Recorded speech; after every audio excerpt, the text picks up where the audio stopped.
Bismillahirrahmanirrahim. Assalamualaikum warahmatullahi wabarakatuh. Alhamdulillahirabbil alamin. Wassalatu wassalamu ala asyrafil anbiya wal mursalin wa ala alihi washabbihi ajma'in.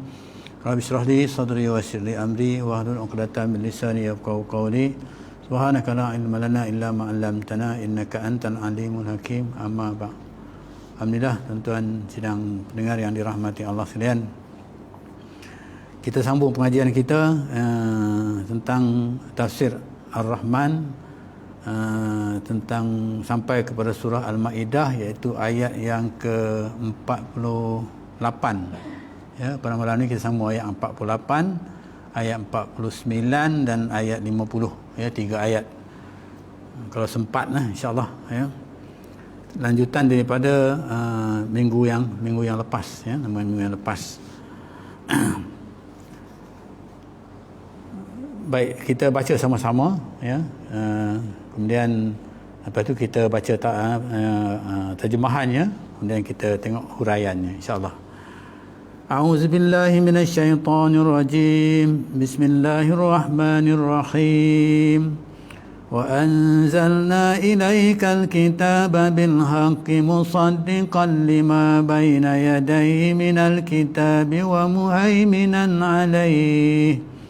فاحكم بينهم بما أنزل الله وما تتبع أهواءهم عما جاءك من الحق لكل جعلنا منكم شرعة ومنهاجا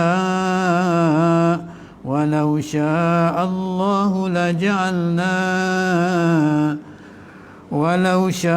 الله لجعلكم أمة واحدة ولكن ليبلوكم فيما آتاكم فاستبقوا الخيرات إلى الله مرجعكم جميعا فينبئكم بما كنتم فيه تختلفون وأنحكم بينهم بما أنزل الله ولا تتبع أهواءهم واحذرهم أن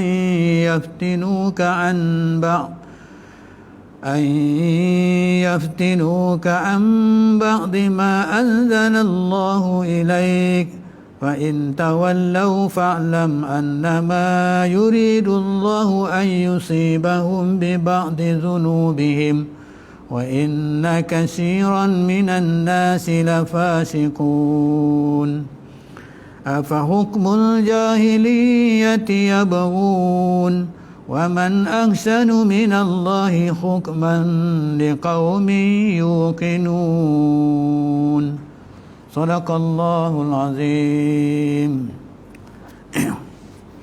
Okey, ayat ke-48 yang kita bacakan tadi, iaitu ayat wa anzalna ilaikal kitaba bil haqq.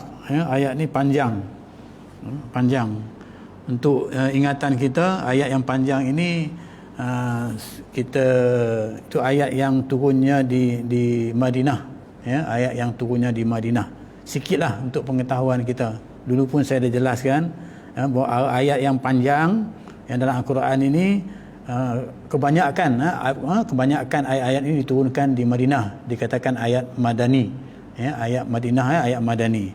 Dan ayat-ayat yang pendek itu turunnya di Mekah, dikata Makkiyah, ya, ayat yang turun di Mekah. Tapi ada juga ayat-ayat yang panjang yang turun di Mekah. Bukan semuanya ayat yang panjang itu turun di Madinah, ya.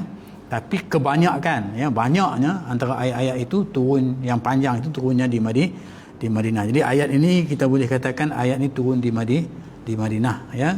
Jadi ketika Nabi SAW membina kerajaan Islam di Madinah, selepas dia berpindah ke Madinah, dan dia buka kerajaan Islam di sana. Dan di sana ada beberapa orang-orang Yahudi, ya, penduduk, penempatan orang-orang Yahudi di Madinah, ya, daripada banyak bani dia yang sebut kat sana.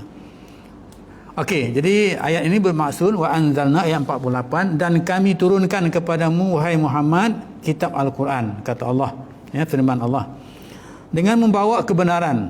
Al-Quran itu membawa kebenaran untuk mengesahkan benarnya kitab-kitab suci yang telah yang ada di hadapannya, kitab-kitab suci yang ada di hadapannya, maksudnya kitab-kitab suci yang terdahulu daripada Al-Quran, iaitu kitab Taurat, kitab Zabur, kitab Injil. Kalau ikut susunannya, kitab Zabur, kitab Taurat, kitab Injil, ya, kemudian Al-Quran. Jadi Allah jelaskan dalam ayat Al-Quran ini, mengatakan bahawa Al-Quran ini, ya, diturunkan, ya, dengan membawa kebenaran, ya, untuk mengesahkan benarnya kitab-kitab suci yang telah ada di hadapannya. Mau kitab-kitab suci yang dikatakan Zabur, Taurat, Injil itu kebenaran, itu juga adalah kebenaran. Tidak ada penipuan di dalamnya, ada kebenaran daripada Allah Subhanahu wa taala. Dan Al-Quran ini turun nak menjelaskan bahawa kitab-kitab itu benar. Ya, kitab-kitab itu adalah benar. Maka sebab itu kita wajib percaya kepada kitab-kitab. Ya, itu rukun iman, wajib percaya kepada kitab-kitab. Kitab ni adalah benar. Itu mengesahkan. Jadi nak mengesahkan bahawa kitab-kitab itu benar yang disampaikan oleh Allah Subhanahu wa taala kepada Nabi Daud, kitab Zabur, ya, Nabi Musa, kitab Taurat, Nabi Isa, kitab Injil, dan Nabi Muhammad sallallahu alaihi wasallam ni kitab Al-Quran. Dan sebelum tu ada juga yang dikatakan suhuf, ya, suhuf, beberapa suhuf, bukan kitab, ya, yang diturunkan kepada Nabi Ibrahim alaihi salam. Okey. Jadi kita wajib percaya kepada 4 kitab ini, ya, 4 kitab ini, dan kita beriman dengan 4 kitab ini, ya. Tapi kita guna pakai ialah kitab Al-Quran. Sebagai orang Islam kita guna pakai Al-Quran sebab Al-Quran ni dah membenarkan kitab yang dulu. Bila membenarkan kitab yang dulu, maka, ya, bila Al-Quran turun, maka dengan sendirinya kitab yang terdahulu itu, ya, kebenarannya ada dalam Al-Quran. Maknanya Quran naklah digunakan pakai oleh generasi Nabi Muhammad sallallahu alaihi wasallam, umat Nabi Muhammad sallallahu alaihi wasallam. Okey. Seterusnya dia kata di hadapannya, dan untuk memelihara serta mengawasi, memelihara dan mengawasi, memelihara kitab itu dan juga mengawasinya mungkin pelaksanaannya dan sebagainya, ya. Maka jalankanlah hukum antara mereka ahli kitab, ya, antara mereka ahli kitab. Ahli kitab ni bukan orang Islam, ya, dia beriman dengan kitab-kitab yang terdahulu. Kalau dia beriman dengan Injil, dia beriman dengan Taurat dan beriman dengan Zabur, itu dia kata ahli kitab. Itu dengan apa yang telah diturunkan oleh Allah kepadamu, ya. Dan janganlah, jadi kenapa Allah kata begini? Kerana di Madinah tu ada penduduk Yahudi di sana, ya, penduduk Yahudi. Bila ada penduduk Yahudi, maka orang-orang Yahudi ni, bila mereka melakukan satu kesalahan ataupun kesilapan ataupun apa-apa saja, mereka minta supaya hukuman tu dijalankan oleh Nabi sallallahu alaihi wasallam, sebab Nabi memerintah di situ ketika itu. Bila Nabi nak menjalankan pemerintahan, ya, maka mereka ini orang kata berpakat dengan Nabi ataupun negotiate lah dengan Nabi, ya. Kalau sekiranya hukuman tu mengikut kehendak mereka, maka mereka akan mereka akan ikutlah apa yang Nabi sallallahu alaihi wasallam kita katakan dakwahkan kepada mereka. Sebab apa? Sebab dia kata ada di kalangan orang-orang Yahudi ini yang mereka ini dah berpecah. Mereka berselisih faham dengan kitab mereka ini, ya, berselisih faham dengan kitab mereka ini. Tapi kalau sekiranya kami ini mengakui kebenaran kitab kami ini, ya, maka dan Nabi Muhammad ini, ya, maka mereka mengatakan bahawa umat orang Yahudi itu akan ikut Nabi Muhammad, akan ikut Nabi Muhammad sallallahu alaihi wasallam. Tapi mereka ni dah orang kata berpecah, ya. Kenapa? Kerana mereka ada daripada kalangan mereka yang tak beriman dengan kitab itu yang menyebabkan mereka ni. Jadi mereka kata kalau sekiranya hukuman tu, mana kata kalau sekiranya perintah hukuman tu dilaksanakan dengan orang kata ikut selera mereka lah, ya, seperti mana ataupun sama seperti mana kitab yang mereka dulu, sebab kitab mereka dulu lain hukumannya, ya. Jadi dia kata kalau misalnya orang berzina, ya, dalam kitab Taurat, ya, orang berzina dia kata jadi dia tak rejam, dia hitamkan muka dia, kemudian dinaikkan atas kalde, kemudian diarakkan kepada orang ramai. Begitu. Kan? Ini dia nak hukuman lebih kurang macam itulah. Jangan, kalau berzina soalnya janganlah rejam. Jadi itu keadaannya. Tapi inilah antara sebab mengapa ayat ni diturunkan. Sebab nuzul ayat ini diturunkan kenapa? Kerana orang Yahudi itu. Kerana ada masalah yang berlaku dengan orang Yahudi ini. Jadi Allah pesan kepada Nabi Muhammad SAW, hukumlah antara mereka, jadi mereka tu ahli kitab tu, dengan apa yang telah diturunkan oleh Allah kepada kamu. Ini apa Allah turunkan kepada kamu dalam kitab Al-Quran ini dan juga kitab sebelumnya, sebab membenarkan kitab sebelumnya, kan? Jadi, dan janganlah engkau mengikut kehendak hawa nafsu mereka. Jangan ikut mereka. Kerana mereka negotiate nak begini kan. Jangan ikut mereka dengan menyeleweng dari apa yang telah datang kepadamu. Jadi, apa yang Allah perintah kepada kamu itu jangan kamu selewengkan. Jangan kamu selewengkan ikut selera mereka tadi. Dari kebenaran.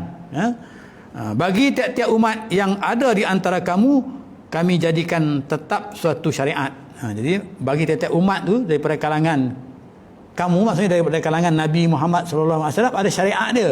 Zaman Nabi kitab Taurat ada syariatnya.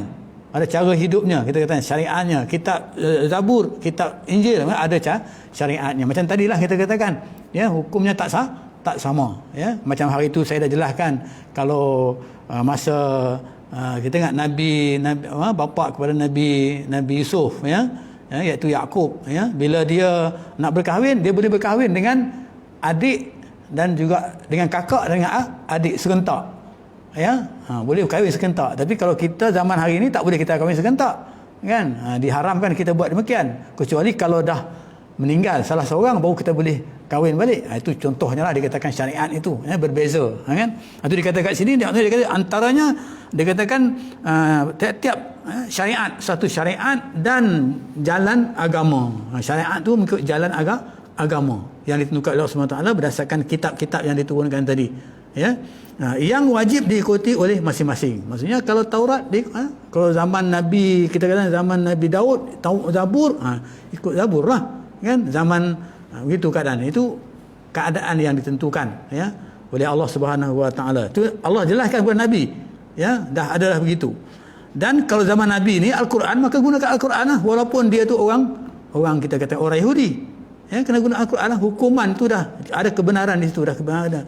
Dan kalau sekiranya Allah menghendakkan, nescaya ia menjadikan kamu satu umat yang bersatu dalam agama yang satu. Jadi kalau Allah hendakkan manusia ni tidak berbeza syariat, kita katakan tidak ada Zabur dan Taurat, Allah turunkan, Allah boleh buat begitu, menjadikan kamu satu umat yang bersatu dalam agama satu. Tapi ia hendak menguji kamu dalam menjalankan apa yang telah disampaikan kepada kamu. Jadi Allah nak menguji umat umat Nabi Daud dalam kitab Zabur. Nak tengok mereka nak ikut tak, kan? Ujian tu nak tengok mereka. Uji juga umat Nabi Isa, Nabi Musa, dengan kitab Taurat, tak ikut. Ada mereka yang ikut, ada mereka yang tak ikut. Nabi Musa ikut, tapi daripada kalangan ramai Bani Israel yang tak ikut. Begitu juga Nabi Isa, kan? Keadaan dia begitu, kan? Jadi nak uji setiap manusia itu. Sebab apa? Sebab manusia ni hidup atas muka bumi ni untuk beribadat kepada Allah Subhanahu Wa Taala. Wa ma khalaqtul jinna wa insa illa liya'budun. Tidak gunakan jin dan manusia untuk beribadat. Jadi bila beribadat ni, maka dia kena tunduk patuh kepada Allah Subhanahu Wa Taala, mengikut syariat, mengikut kitab yang diturunkan oleh Allah Subhanahu Wa Taala sebagai panduan kepada manusia. Kalau kita hari ini Al-Quran sebagai panduan kepada ikut itu yang Allah minta. Nak tengok bagaimana ketaatan kita kepada Allah Subhanahu, bagaimana pengabdian kita kepada Allah Subhanahu Wa Taala. Tapi dengan, maka sebab kita wajib percaya kepada kitab tadi tu, untuk nak tengok bagaimana keyakinan dia. Allah nak uji orang itu, kan? Nak uji umat-umat dia, manusia itu, menguji kamu dalam menjalankan apa yang telah disampaikan kepada kamu. Misalnya, oleh kerana itu berlomba-lombalah kamu membuat kebaikan, beriman dan beramal soleh. Fastabiqul khairat.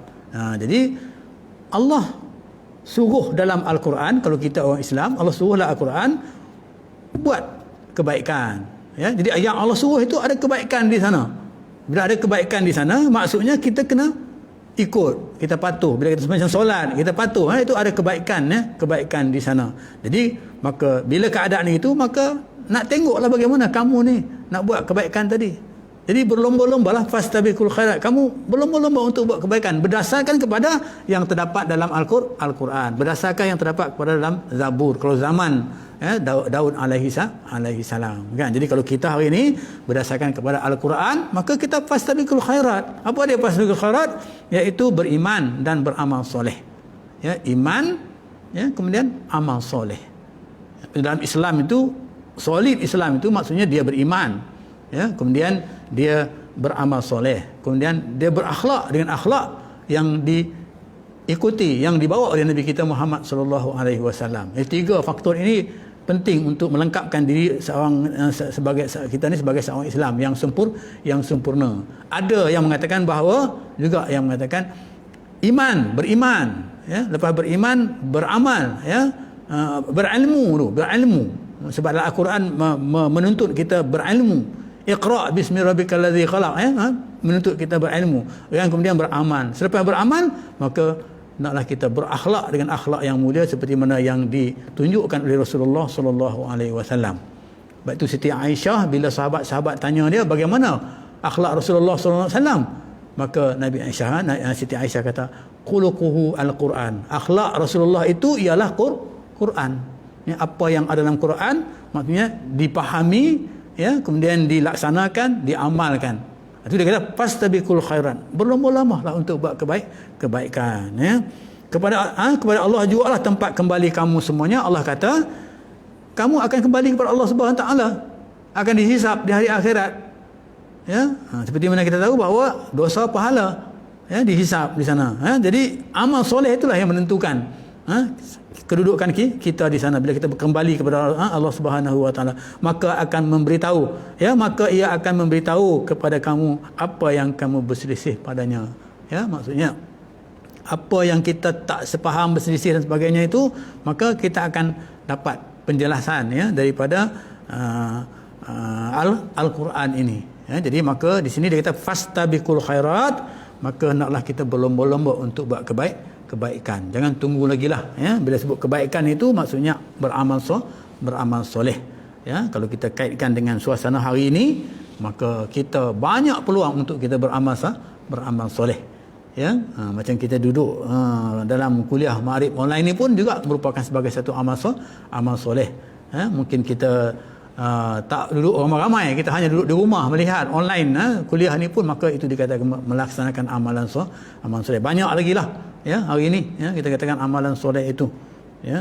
Saya dah, mungkin kita faham lah, bagi makan orang, amal soleh. Macam hari ini kita ada apa, food bank dan sebagainya, untuk supaya orang-orang yang tak cukup makanan datang mengambil makanan. Apa yang berlaku di negara kita hari ini, maka kita gunakan peluang-peluang ini untuk dikatakan beramal amal soleh. Dan amal soleh ini bukan hanya untuk orang Islam sahaja, dia universal, maksudnya untuk semua. Bukan mesti orang Islam bantu orang Islam saja. Orang Islam pun boleh membantu orang yang bukan Islam. Nabi Muhammad SAW masa pemerintahannya di Madinah, itulah yang dia buat. Orang Yahudi pun dia bagi bantuan. Yang siapa yang susah, yang pentingnya dia susah, dia miskin, yang perlu kepada bantuan kemanusiaan, maka itu dikatakan amilus solihat. Jadi bila kita beriman dengan kitab Al-Quran ini, dan kita baca kitab Al-Quran ini, kita tadabbur, kita faham dia, dan kita amal dengan amalan yang disebutkan tadi itu, amilus solihat tadi itu, maka insya-Allah di sana kita akan dapat melengkapkan kita ni sebagai orang iman yang orang Islam seorang Islam yang beriman dan bertakwa kepada Allah Subhanahu wa taala. Okey, kita pergi ayat yang berikutnya, iaitu ayat yang ke-49. Ayat 49, wa anihkum bainahum bima anzalallahu wa la tattabi' ahwa'ahum. Jadi berikutan dengan ayat yang ke-48 tadi. Maksudnya urutan daripada ayat itu. Dan hendaklah engkau menjalankan hukum antara mereka dengan apa yang telah diturunkan oleh Allah, dan janganlah engkau menurut kehendak hawa nafsu mereka. Penegasan daripada yang di atas tadi, Jadi bila mereka melakukan satu kesalahan, misalnya kesalahan berzina, maka kita katakan, hukumlah seperti mana yang disebutkan tadi. Berzina dalam Al-Quran, Islam mengatakan berzina kalau dia belum kahwin, ya, maka 100 sebatan. Ya, kalau sekiranya dia dah berkahwin, maka dia kena rejam sampai mati. Jadi halal hukuman itu, ya. Ini halal darahnya itu, ya, dibunuh, kan. Hari ini ramai di kalangan kita yang tidak halal darahnya dibunuh. Kadang-kadang dia bunuh diri, itu tak halal, ya, haram, berdosa. Ya, kita tengok hari ini ramai dah perkalangan kita orang yang bunuh diri atas sebab-sebab faktor macam-macam lah, ya, tertekan dan sebagainya. Jadi hukumnya dalam Islam haram, ya. Tapi kalau sekiranya dia buat tadi kan dia berzina tadi, maksudnya dia dah berkahwin, maka hukumannya rejam sampai mati. Bukan hukuman seperti mana dalam kitab Taurat apa disebutkan dalam dikatakan orang Yahudi kata tak tahulah, mungkin daripada kitab Taurat tu diubahkan sebagainya, dia katakan naikkan, hitamkan muka mereka, naikkan atas kaldai, kemudian arak keliling kampung, kita katakan begitu, menunjuk, memalukan mereka lah begitu, kan. Tapi Islam bukan itu. Islam maksudnya iaitu rejam, ya, hukum dia, kan. Okey, jadi Allah tegaskan kepada Nabi Muhammad SAW, ya, hendaklah engkau menjalankan hukum antara mereka dengan apa yang telah diturunkan oleh Allah, dan janganlah engkau menurut kehendak hawa nafsu mereka. Itu zaman Nabi. Kalau zaman kita hari ini serupa juga. Kita sebagai seorang yang pemerintah, maka kita kena menjalankan hukuman itu. Kalau tak boleh kita ikut kehendak dia. Mungkin negotiatekan dan sebagainya. Hari ini boleh macam-macam negotiate dan sebagainya. Itu tanda kita tak beriman lah, ya, sebab kita melaksanakan hukum Allah Subhanahu wa taala.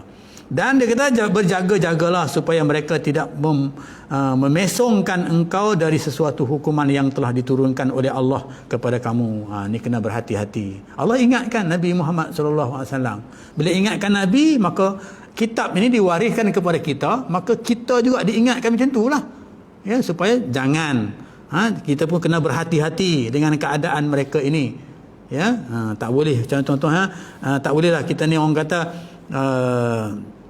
memesongkan apa yang ditentukan oleh Allah Subhanahu Wa Taala tu kerana mereka, kerana pujukan mereka, kerana rayuan mereka. Kalau hari ini dengan wang ringgit, dengan pangkat, dengan macam-macam, kan? Jadi tak boleh. Kena laksanakan seperti mana apa diperintahkan oleh Allah Subhanahu Wa Taala. Negotiate tak boleh, ya. Begitu sekali. Itu dikatakan hukum Allah yang disebutkan di sini, mesongkan. Jadi Nabi diingatkan, ya, kepada Nabi dan kepada kita khususnya. Ya, jangan kita jadi begitu. Kalau kita juga merupakan seorang pemerintah, ya, ataupun kita ni walaupun bukan pemerintah negara, tapi mungkin pemerintah keluarga kita, ya, adalah hal-hal keluarga, atas sebab kita katakan mungkin dia ni anak kita ni, dia ni sikit dengan kita, kita pun boleh lebih kurang dengan dia, kita katakan walaupun dia tak sembahyang pun tak apa, kita katakan tak boleh lah, kan, keadaan begitu. Itu hukum tetap juga kita kena laksanakan. Okey, Nabi pesan supaya jangan terperangkap dengan mereka ini, ya. Kemudian dia kata apa lagi? Kemudian jangan mereka berpaling enggan menerima. Jika mereka berpaling enggan menerima hukum Allah, jadi kalau mereka tak mau, ya, dengan hukum Allah itu, mungkin mereka minta negosiasi dan sebagainya, tapi mereka tak mau yang hukum yang sebenar itu, maka ketahuilah hanya sahnya Allah mahu menyeksa mereka dengan sebab setengah daripada dosa, ya, setengah dari dosa-dosa mereka, dan sungguhnya kebanyakan dari umat manusia itu adalah orang-orang yang fasik. Jadi kalau keadaan tu mereka tak mau terima dengan hukum Allah Subhanahu Wa Taala tadi, maka mereka, ya, Allah akan menyeksa mereka, ya. Maksudnya dengan cara itu menunjukkan bahawa hanya sahanya Allah mahu menyeksa mereka. Sebab apa? Sebab mereka engkar dengan hukuman Allah Subhanahu Wa Taala. Bagi mereka yang tak nak engkar tadi, Allah tak hukumlah mereka. Ya, tapi kerana keengkaran itu menyebabkan Allah akan menyeksa mereka tadi, kan? Itu terpulang, itu Allah Subhanahu Wa Taala. Dan ramai, kebanyakan disebutkan di sini umat manusia itu ialah orang-orang fasik. Jadi orang-orang fasik ni macam tadilah, ya, maksudnya dia beriman, ya, tapi dia tidak mahu melaksanakan apa yang ditentukan dalam, kita kata dalam kaedah beriman tadi tu. Dia beriman, dia kena solat, dia kena puasa dan sebagainya. Itu orang yang beriman, ya. Tapi dia kata dia beriman, tapi dia tak mau solat, dia tak mau puasa dan sebagainya, ya. Kalau zaman Nabi, dia tak mau ikut Nabi, kita katakan, ya. Dia berperang dengan Nabi, ya. Kalau zaman kita pun begitu juga, kan? Maksudnya tak mau ikut apa yang kita perintah. Kita sebagai negara Islam, kita perintah mesti begini, tak nak ikut kita. Ya, bahkan dia menentang kita, maka wajib kita menentang dia, menghukumkan dia, kan? Jadi kalau dia tak nak, maka itu Allah Subhanahu Wa Taala akan menentukan. Kemudian ayat yang ke-50, ya, ini ayat yang ketiga yang kita baca tadi, urutan daripada itu juga nak dijelaskan lagi, afa hukmal jahiliyati yabghun wa man ahsanu minallahi hukman liqaumin yuqinun. Sesudah itu patutkah mereka berkehendak lagi kepada hukum-hukum jahiliah? Jadi Allah tanya, ya, Allah dah bagi dah kitab At-Taurat, kitab Zabur, Allah bagi dah kitab Al-Quran, tapi maukah lagi mereka ni dengan hukum jahiliah? Macam kita katakan peraturan dalam kitab Al-Quran itu menjelaskan kepada kita tak boleh bunuh anak dan sebagainya, kan? Itu. Tapi zaman jahiliah boleh bunuh anak. Ya, boleh bunuh anak. Kalau dapat anak perempuan, bunuh. Nak anak laki-laki ya, anak perempuan kita bunuh. Itu zaman jahiliah. Tapi turunnya kitab Al-Quran itu nak menghapuskan hukum itu. Adakah hukum itu nak dipakai lagi? Kan begitu. Jadi padahal orang-orang yang penuh keyakinan, orang-orang yang Allah bagi keyakinan, penuh dengan kepahaman tadi, keyakinan tadi, tidak ada siapa yang boleh membuat hukum yang lebih baik daripada Allah Subhanahu Wa Taala. Jadi orang-orang yang beriman dengan Allah Subhanahu Wa Taala ni tak boleh nak buat hukum. Sedangkan ayat Quran pun tak ada orang yang boleh buat ayat yang sama dengan mana yang terdapat dalam Al-Quran. Tak boleh ditiru cara-cara yang terdapat dalam Al-Quran itu. Jadi di sini jelas, ya, Allah tanya kepada kita, ya, kepada Nabi Muhammad SAW, juga kepada kita khususnya. Allah tanya, ya, adakah masih nak pakai lagi hukum-hukum jahiliah itu? Di mana hukum-hukum itu kita sendiri tahu, ya, dia tidak menyelamatkan manusia. Zaman jahiliah kita katakan minum arak, berjudi, kan? Itu adakah kita mau guna lagi keadaan itu? Jadi Al-Quran itu turun, Al-Quran itu nak menghapuskan itu. Walaupun kita katakan arak itu lambat sikitlah pengharamannya, kan? Tapi maksudnya nak menjelaskan kepada manusia ketika itu bahawa hukuman ataupun perintah Allah Subhanahu Wa Taala itu banyak mendatangkan kebaikan kepada manusia itu. Maka sebab itu Al-Quran itu dikatakan sebagai panduan, hudan, linnas, petunjuk kepada manusia. Jadi itulah yang 3 ayat yang dapat kita huraikan pada malam ini, ya, berdasarkan kepada pahaman kita daripada tafsir Ar-Rahman ini. Jadi di sini saya ulang balik, pengajaran yang kita dapat di sini maksudnya kita wajib percaya dengan kitab Allah Subhanahu Wa Taala. Ya, kalau kita orang Islam iaitu Al-Quran, ya, tidak ada sesuatu yang tak benar, ya, dalam Al-Quran melainkan yang benar, kan? Okey, kemudian yang kedua, kita diperintahkan atas kebenaran Al-Quran ini, maka kita diperintahkan untuk melaksanakan, beramal dengan amalan yang diperintahkan oleh Al-Quran, dari segi hukum kita katakan, dari segi ibadat dan sebagainya, dari segi tata cara kehidupan dan sebagainya, ada panduan dalam yang ditentukan oleh Al-Quran ini. Jadi berdasarkan kepada itu, mudah-mudahan, ya, dapat kita mengambil manfaat daripada ayat yang kita baca ini, ya. Mudah-mudahan kita sentiasa diberkati oleh Allah Subhanahu Wa Taala. Saya berhenti setakat itu, insya-Allah kita akan sambung lagi pada minggu yang berikutnya, insya-Allah. Jadi aku qouli hadza wa astaghfirullahal azim billahi taufiq wa hidayah. Assalamualaikum warahmatullahi wabarakatuh. Bismillahirrahmanirrahim. Alhamdulillahirabbil alamin wassalatu wassalamu ala asyrafil anbiya wal mursalin wa ala alihi washabbihi ajma'in. Allahumma ij'alna minat tawwabin waj'alna minal mutatahhirin waj'alna min ibadikas shalihin. Bismillahilladzi la yadurru ma'a ismihi syai'un fil ardi wala fis sama'i wa huwas samiul alim. Allahumma adfa'na al bala' wal waba' wal ghala' wal fahsya waz zina wal riba wal mihan wa su'il fitan ma dhahara minha wa ma batan an baladina hadha khassah wa an sa'ir biladil muslimina amma ya rabbal alamin walhamdulillahi rabbil alamin. Taqabbalallahu minkum.